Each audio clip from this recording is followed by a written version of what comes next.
आज की वीडियो में हम करेंगे क्लास 12th का सीबीएसई बोर्ड का डिफरेंशिएशन से रिलेटेड क्वेश्चन। ये PYQ है, पहले भी आया है, पिछले साल आया था ये। तो हमारे पास क्वेश्चन है कि x बराबर a cos theta plus log tan theta by 2 है और y बराबर साइन थीटा के दे रखा है। तो हमें d square y over d x square की वैल्यू निकालनी है थीटा बाई पाई बाई 4 पे। तो देखिए d y over d x को हम कैसे लिख सकते हैं, d y over D theta into d theta by d x. इस क्वेश्चन में यही अलग है कि d y over d x यानी एक्स के रेस्पेक्ट में डिफ्रेंशिएशन पूछा है, जबकि फंक्शन जो दे रखे हैं वो थीटा में दे रखे हैं। तो बस यही वाली बात जो है इसमें मेन है। तो इसको ऐसे लिख दिया। इसको हम उल्टा भी कर सकते हैं इस तरीके से, जैसे अगर आपके पास ये लिख रखा होता है 2 × 4, तो इसको हम कैसे लिख सकते हैं 2/1/4 ऐसे लिख सकते हैं ना, क्योंकि ऊपर जाके मल्टीप्लाई में आ जाएगा। या फिर 2 × 1/4 लिख रखा है तो इसको 2/4 ऐसे करके लिख सकते हैं। तो ऐसे ही इसको हमने नीचे ले गए। इसका क्या मतलब है, इसको थीटा के रेस्पेक्ट में डिफ्रेंशिएशन कर देना, यानी cos थीटा हो जाएगा। ऐसे ही dx ओवर डी थीटा का क्या मतलब है, इसको थीटा के रेस्पेक्ट में डिफ्रेंशिएशन कर देना। तो कांस्टेंट बाहर आ जाएगा, cos थीटा का साइन थीटा माइनस के प्लस लॉग की वजह से 1/tan थीटा बाई 2 और फिर इसका हो जाएगा sec स्क्वायर थीटा बाई 2 और ये जो थीटा बाई 2 की वजह से 2 नीचे आ जाएगा, ये चीज़ सेम। अब देखिए ये जो है ना, इसको आप कैसे देख सकते हैं कि 1/sin theta by 2 cos theta by 2 है, इनटू में cos स्क्वायर थीटा बाई 2 है।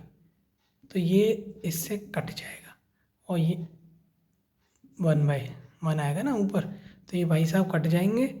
और इसको थोड़ा तमीज़ में लिख देता हूँ मैं, ये ऐसे है, ठीक।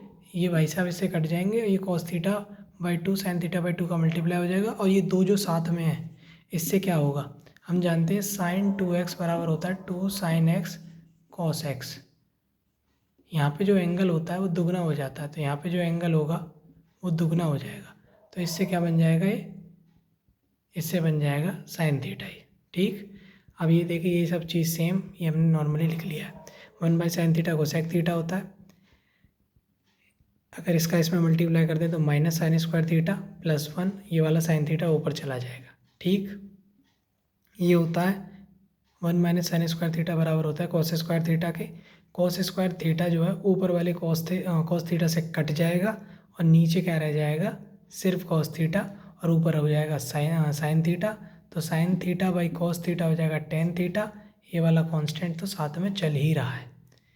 ये सवाल बड़ा था इसलिए मैंने पहले से ही सॉल्व कर लिया था।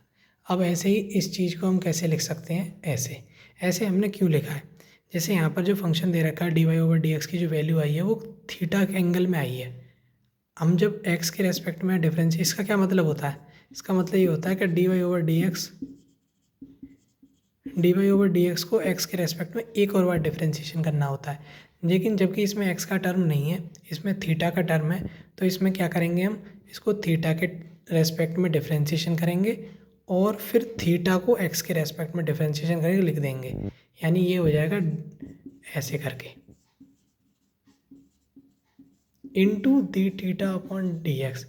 जैसे ऊपर हमने उल्टा कर दिया था ऐसे यहाँ पर उल्टा कर दिया है। ऐसा क्यों हुआ, जब आप क्वेश्चन सॉल्व करते हैं, मान लीजिए हमारे पास ये दे रखा है, अगर आपको कोई कहे इसका डिफ्रेंशिएशन करिए एक्स के रेस्पेक्ट में, तो आप क्या करेंगे, d y over d x लिखेंगे प्लस 2x लिखेंगे, फिर 2y, फिर d y over d x लिख देंगे। यहाँ पर क्या किया आपने, इसको भी ऐसे लिख दिया एक्स के रेस्पेक्ट में डिफ्रेंशिएशन करके। ऐसे ही जब यहाँ पर थीटा दे रखा है तो थीटा को भी एक्स के रेस्पेक्ट में डिफ्रेंशिएशन करके इस तरीके से लिख देंगे। इसको नीचे ले गए तो उल्टा हो गया है। इसकी वैल्यू कहाँ से आएगी, इस दिए हुए फंक्शन को, इन भाई साहब को जो हमने निकाला था 1/tan थीटा, इसको डिफ्रेंशिएशन करना है थीटा के रेस्पेक्ट में, ये आ गया। ऐसे ही D X over D theta क्या था, ये नीचे वाला D X over D theta ही तो चला आ रहा है ये वाला, तो इसको उठाकर यहाँ रख दिया। अब हमसे उसने पूछिए थीटा पाई बराबर y/4 पर वैल्यू, थीटा बराबर π/4 रख दिया, थीटा बराबर पे सेक थीटा हो जाता है √2, तो उसका स्क्वायर और ये वैल्यूज़ रखी तो 2√2/a², इसका आंसर आ गया। तो यही सॉल्व करना था, थोड़ा सा बड़ा क्वेश्चन था, आप खुद से करेंगे तो जल्दी कर लेंगे। मैंने तो पहले से ही सॉल्व कर लिया था इसीलिए, क्योंकि बड़ा क्वेश्चन था और समझाने में और टाइम लगता। आपको कोई डाउट हो तो कमेंट सेक्शन में पूछ लीजिएगा। मिलते हैं आपसे अगली वीडियो में, तब तक के लिए बहुत बहुत धन्यवाद।